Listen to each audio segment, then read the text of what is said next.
जय श्री कृष्ण। राधे राधे। आप सभी भक्तों का हमारे चैनल में स्वागत है। आज हम सुनेंगे अश्विन माह की कथा, अध्याय 3। जब यमला अर्जुन वृक्षपात की समान आवाज करते हुए पृथ्वी पर गिर पड़े तो नंद महाराज सहित गोकुल के सारे निवासी उस स्थान पर आए। उन्हें विस्मय हो रहा था कि ये दोनों विशाल वृक्ष अकस्मात किस तरह गिर चुके, चूंकि उन्हें इनके गिरने का कोई कारण नहीं मिल रहा था। अतः वे सभी अचंभित थे। जब उन्होंने यशोदा द्वारा उखल से बांधे गए बाल कृष्ण को देखा तो वे सोचने लगे कि हो न हो यह किसी असुर की करतूत है, अन्यथा यह कैसे संभव हो सकता है। साथ ही वे अत्यंत चिंतित भी थे, क्योंकि बालक कृष्ण के साथ ऐसी घटनाएं नित्य ही घट रही थी। जब वयोवृद्ध वाले इस प्रकार सोच विचार रहे थे, तभी खेलने वाले छोटे छोटे बालकों ने आकर लोगों को सूचित किया कि ये वृक्ष श्री कृष्ण द्वारा रस्सी से बंधे उखल खींचने जाने के कारण गिरे।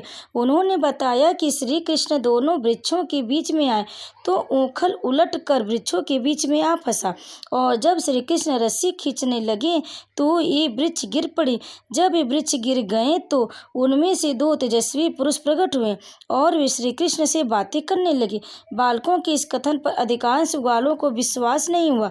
उन्हें विश्वास ही नहीं हो रहा था कि ऐसी बातों संभव हो सकती है।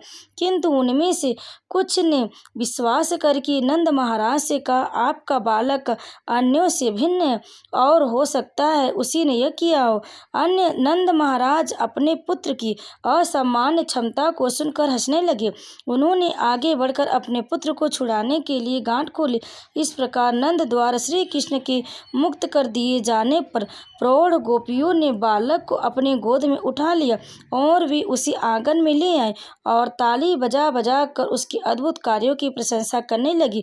श्री कृष्ण भी सामान्य बालक की तरह उनके ताली बजाने के साथ साथ नाचने लगे। गोपियों के पूर्ण वश में होने के कारण वे नाचने तथा गाने लगी मानो उनके हाथ भी कठपुतली हों। कभी कभी माता यशोदा श्री कृष्ण से पीढ़ा लाने के लिए कहती। यद्यपि यह पीढ़ा बच्चे द्वारा उठाए जाने के लिए भारी था, किंतु वे किसी न किसी तरह इसे माता के पास उठा लाते थे। कभी कभी जब उनके पिता नारायण की पूजा करते समय अपना खड़ाऊ लाने के लिए कहते तो श्री कृष्ण उन्हें अपने सिर पर उठाकर बड़ी ही कठिनाई से पिता के पास ले आते थे।